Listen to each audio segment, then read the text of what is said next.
Olá, tudo bem? Está no ar mais um Universiência, o primeiro programa brasileiro de TV aberta e internet, produzido por meio da colaboração entre universidades e TVs públicas nordestinas.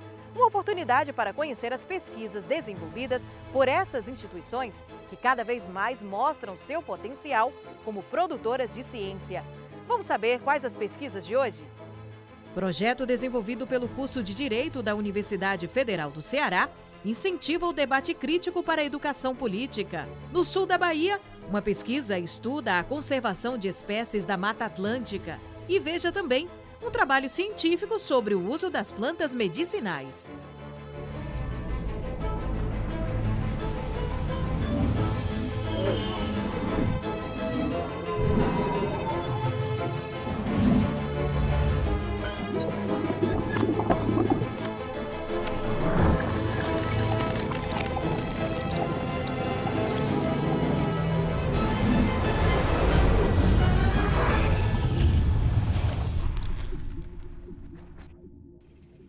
Me diz uma coisa, você gosta ou não de política?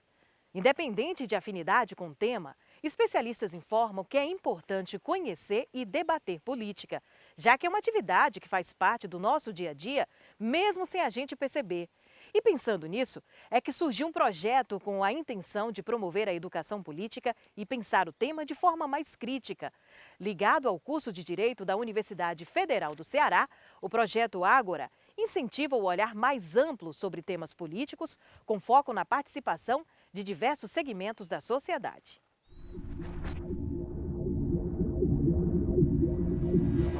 O Grupo Agro surgiu ali ainda em 2016, ao fim de 2016, na tentativa de promover tanto uma educação política no estado do Ceará, principalmente, como também um fomento ao estudo técnico de certas matérias muito ligadas à consolidação do regime democrático. Hoje nós precisamos de pessoas capazes de unir cidadãos e de unir a sociedade em torno de causas. Nós estamos vivendo um momento de muita separação das pessoas em torno de ideias. Então nós estamos preocupados em criar pessoas que tenham responsabilidade cívica, mas também habilidade para o discurso político e habilidade para a liderança.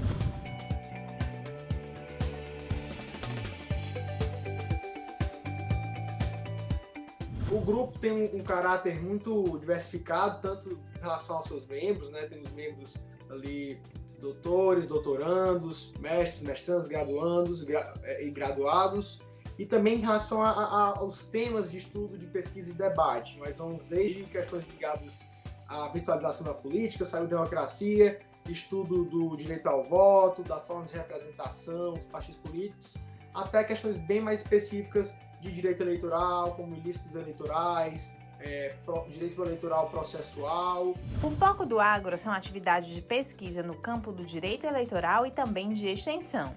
Uma das iniciativas do grupo foi a promoção do curso Flor do Mandacaru de Educação e Incentivo à Participação da Mulher na Política.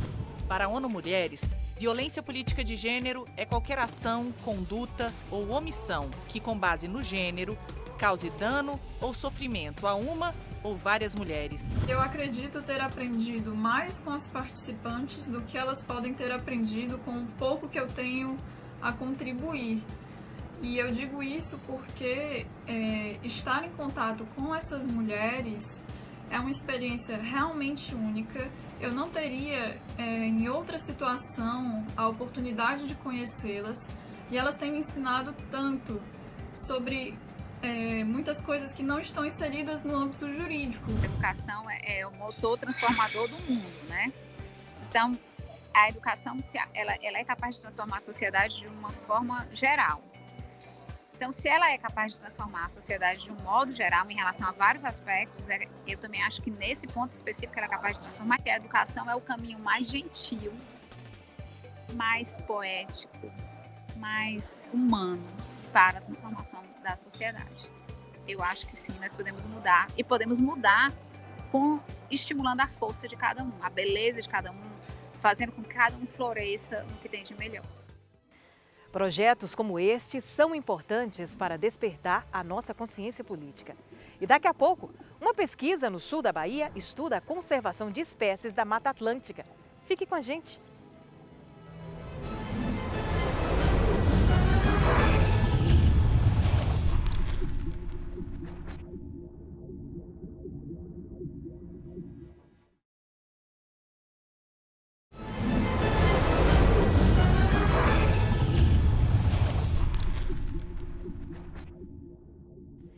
Cientistas da Universidade Federal do Sul da Bahia realizam uma pesquisa interessante que monitora as espécies em risco de extinção na Mata Atlântica.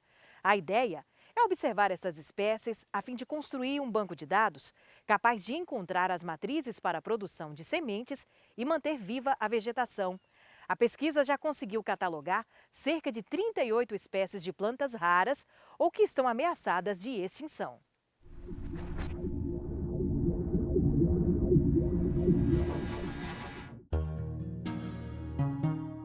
O projeto de pesquisa Conservação de Espécies Ameaçadas da Mata Atlântica do Sul da Bahia é um projeto da Universidade Federal do Sul da Bahia, em parceria com o Jardim Botânico de Nova York, nos Estados Unidos, e com o apoio de uma fundação chamada Franklin.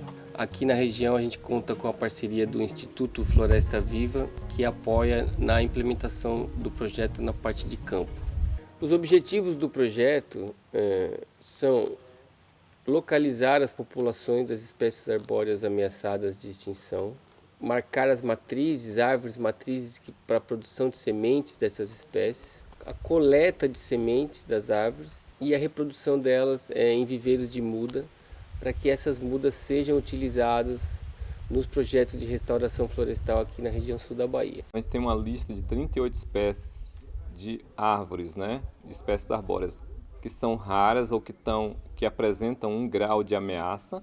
A maioria dessas plantas a gente tem 1, 2, 3 coletas às vezes, registrada na coleção. Então o herbário CEPEC, da CEPLAC, convênio com o UFSB, ele guarda uma das mais importantes coleções de plantas da Mata Atlântica. Por isso, esse cruzamento de informações das coletas ou das coleções que estão depositadas no herbário, ele serve para a gente tentar chegar na população dessas plantas raras, registrar essas populações, ampliar esse dado e, posteriormente, voltar, monitorar essas populações e coletar semente e depois levar para o viveiro. Para fazer esse trabalho, a gente conta com a colaboração dos mateiros da região, principalmente na localização dessas populações, dessas espécies ameaçadas.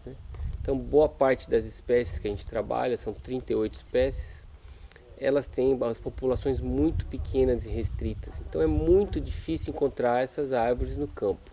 E a partir daí, então, a gente faz a marcação dessas árvores matrizes, tomando as coordenadas de GPS, fazendo todas as medições das árvores e para a construção de um banco de dados que vai servir no futuro para a gente poder sempre encontrar essas matrizes para a produção de sementes dessas espécies. A coleção, o herbário, como eu falei, é uma coleção dinâmica. Então, é uma biblioteca onde guarda dados das plantas. Então, ele tem uma importância, primeiro, na identificação correta, e aí eu falo da identificação científica correta, e depois ele tem uma importância também na formação de pessoas, Seja o botânico, seja o biólogo, o agrônomo, o engenheiro florestal e qualquer pessoa que tenha interesse em trabalhar com flora, com plantas, ele fatalmente vai precisar da coleção do herbário para isso. Então, a coleção hoje ela recebe contato do Brasil e do mundo para visitação, por exemplo, suas dissertações, teses.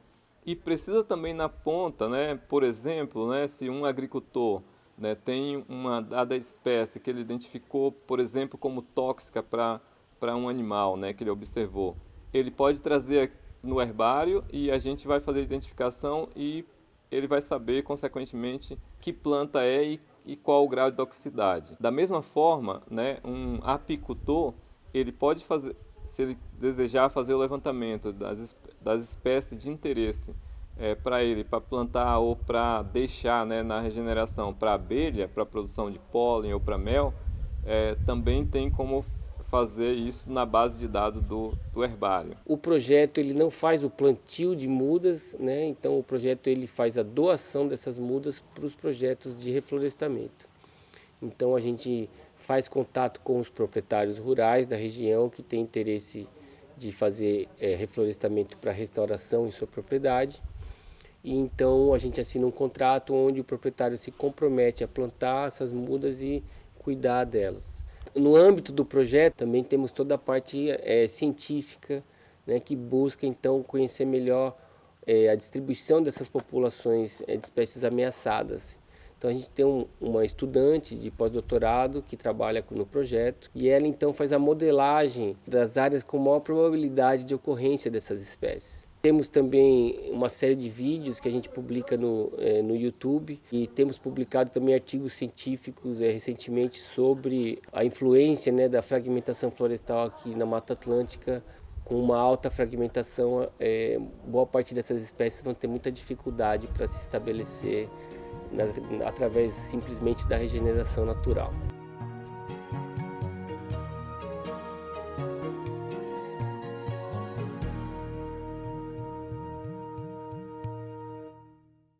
E na luta contra a mudança climática, muitos países estão buscando urgentemente formas de suprir suas demandas energéticas sem continuar prejudicando o meio ambiente. Na Universidade Federal do Rio Grande do Norte, um grupo de pesquisadores desenvolve estudos sobre a produção do hidrogênio como fonte de energia limpa. E as alternativas desenvolvidas pelo grupo já renderam mais uma carta patente para a inovação.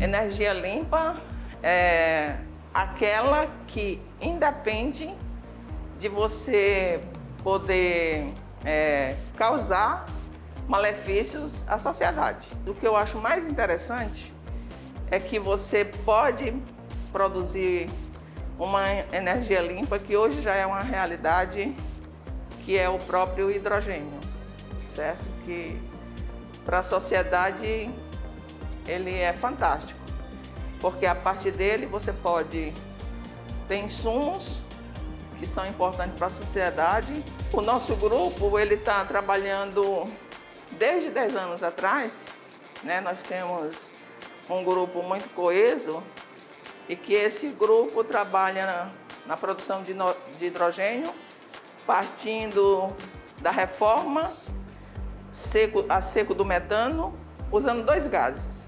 Usando o metano e o CO2, que são gases que são poluentes. Para quê? Para obter o hidrogênio e o monóxido de carbono, que é o gás de síntese. E a partir do gás de síntese você pode ter vários outros insumos petroquímicos.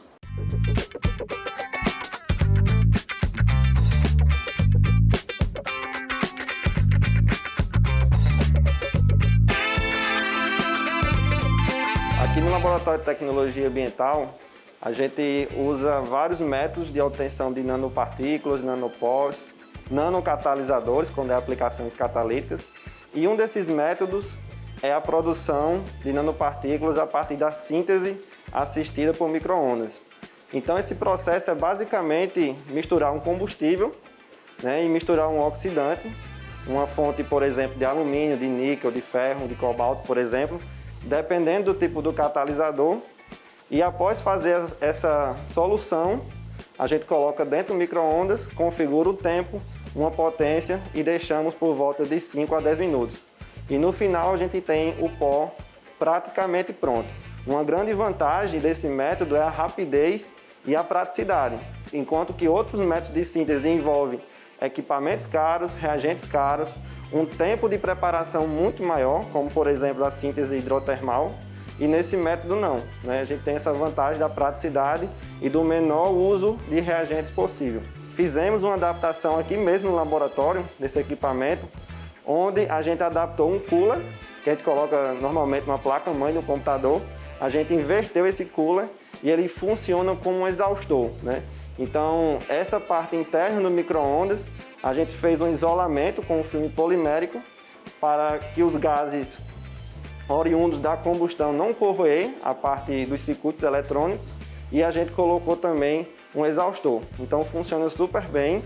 A gente tem vários trabalhos publicados usando esse tipo de método e a possibilidade de variações é ilimitada, né? A gente pode trabalhar com diferentes tipos de combustíveis, diferentes tipos de estruturas.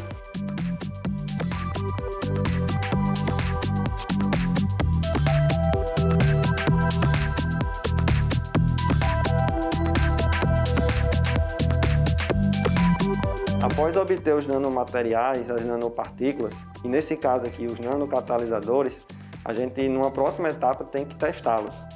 Então, esse sistema aqui, que tem um microreator, é onde fazemos a produção do hidrogênio a partir, por exemplo, de um metano e uma mistura de CO2. Então, esse metano, ele pode ser oriundo tanto do gás natural, como também de um biogás, questão que está muito forte hoje, a questão do hidrogênio verde, né, obtido de uma fonte renovável.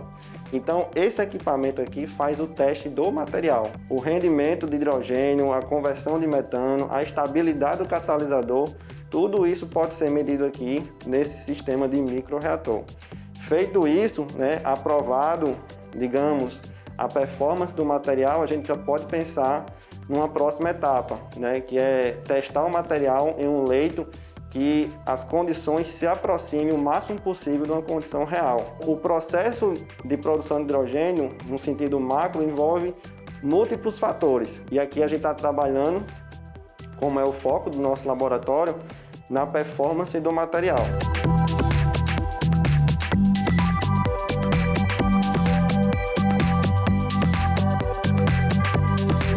Muitos dispositivos, muitos materiais que a gente vê no dia a dia, eles são resultado de uma pesquisa muito robusta que é feita nas universidades. Então, a carta patente é uma parte da inovação, é um pé no mercado, né? Então, quanto mais a gente desenvolver pesquisa científica, desenvolver inovação a partir do registro de novas patentes, a gente vai aproximando a indústria, o mercado da universidade.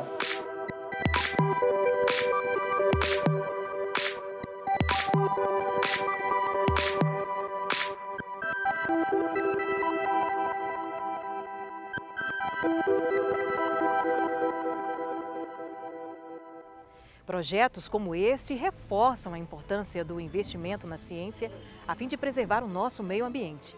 Parabéns aos envolvidos. E veja daqui a pouco. Pesquisadores da Universidade Estadual de Santa Cruz estudam diversas espécies de plantas medicinais. A gente volta já já.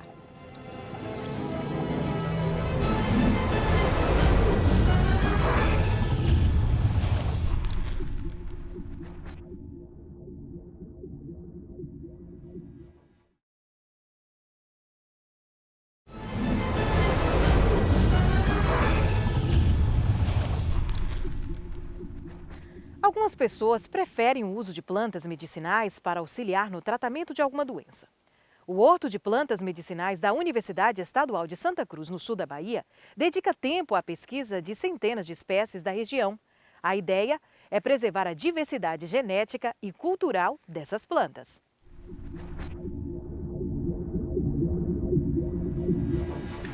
Registros arqueológicos comprovam o uso de plantas medicinais pelo homem desde os primórdios da sua existência. A descoberta do potencial terapêutico das plantas medicinais ocorreu a princípio de forma intuitiva e posteriormente através da experimentação sistemática. Os primeiros europeus que chegaram no Brasil logo se depararam com uma grande quantidade de plantas medicinais em uso pelos povos indígenas que aqui viviam. O que diferencia uma planta medicinal de qualquer outra é a sua propriedade terapêutica, né? É a sua possibilidade de atuar atenuando algumas doenças. Além do seu uso em práticas populares e tradicionais para a preparação de remédios caseiros como chás, xaropes, banhos, tinturas e garrafadas, as plantas também são utilizadas como substrato para a fabricação de medicamentos. O uso de plantas medicinais como prática alternativa pode contribuir para a saúde dos indivíduos, mas deve ser parte de um sistema integral, no sentido de tornar a pessoa realmente saudável. E em 2008 foi criado o atual Horto de Plantas Medicinais da Universidade Estadual de Santa Cruz, contendo mais de 100 espécies arbóreas, arbustivas, trepadeiras e herbáceas nativas e exóticas. Neste local hoje estão reunidas as espécies medicinais mais conhecidas e importantes para a nossa região, preservando a diversidade genética e cultural associada à identificação taxonômica das espécies. O Horto de Plantas Medicinais, ele vai muito além do que um simples espaço físico, onde a gente tem o cultivo de espécies medicinais, bem como a produção de mudas. Então eu gosto de pensar, na verdade a nossa equipe gosta de pensar que o Horto de Plantas Medicinais é um local de vivências e de troca de conhecimento, né? O uso de substâncias provenientes das plantas, elas têm um destaque na pesquisa científica.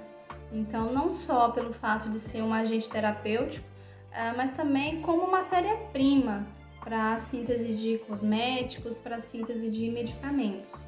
E nesse sentido, das 252 drogas, e entendam drogas aqui como medicamento, em torno de 11% são originárias de plantas, né? E isso são dados da Organização Mundial de Saúde, né? A OMS.